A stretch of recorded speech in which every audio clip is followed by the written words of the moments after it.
24 Days of Wonder.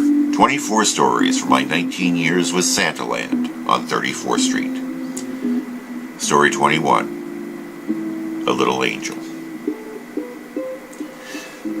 Santa sees almost 100,000 children every Christmas season, the majority of whom are your typically happy and healthy kids. But he also sees many with physical and mental challenges.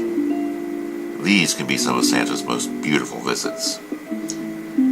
Santaland was designed to allow children in wheelchairs the same experience as everyone else. Now, with regular visits, Santa remains seated. But he will get up and move to the children in wheelchairs so that they may have the same closeness with Santa that everyone else experiences. In my first year as straw boss, on a slow afternoon in mid-December, I made my rounds from house to house, checking to see if Santa needed anything. In those days, there was one particular house used for special needs children. It was a bit bigger than the others. And I walked into this house and found Santa with half a dozen children in wheelchairs. They were children that I recognized.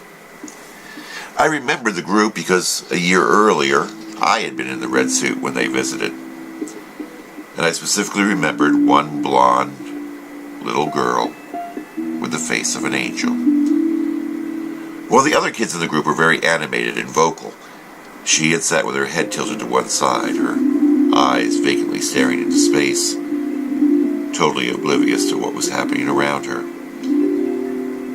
Well, I got up from my seat and went to each child in the group, but I saved her for last. I knelt alongside her chair, took her hand and whispered to her that I hoped that she had a very Merry Christmas, and I would bring her something very special on Christmas Eve. And then I said, "Santa loves you very much." And her eyes suddenly focused and met mine. We held that eye contact until she was wheeled away. It was a moment that touched me very deeply. I had often thought about it during that year. Now, a year later, here she was back for another visit with Santa. But this year she was as animated as the rest of the group, and she kept repeating, "Santa, Santa." It was so good to see her like that, and I got a little choked up. While Santa was visiting with the group, I stood in one corner watching and telling Santa's photo elf the story of the year before and the change in this little blonde angel. The elf got a little teary-eyed as well. When the kids had left, one of the caretakers stayed behind for a word with Santa. She asked Santa if he noticed the little blonde girl. Santa said, "Of course, she's a beautiful little angel," using the same term that I had applied to her a year earlier. The caretaker explained how the girl would go through long stretches of being in a almost comatose state. Prior to her last visit, the girl had a vocabulary of only 5 words. And then the woman said, "The night after she saw you last year, she turned to her mother and said, 'Santa loved me.'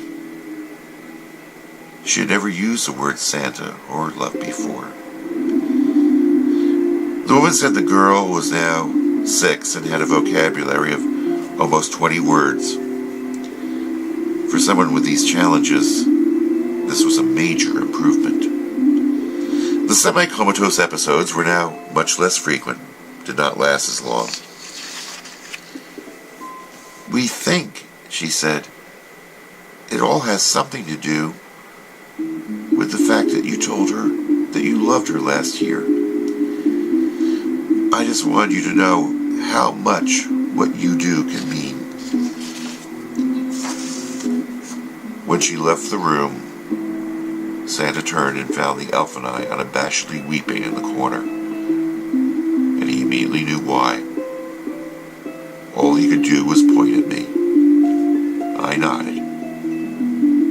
And Santa started crying too.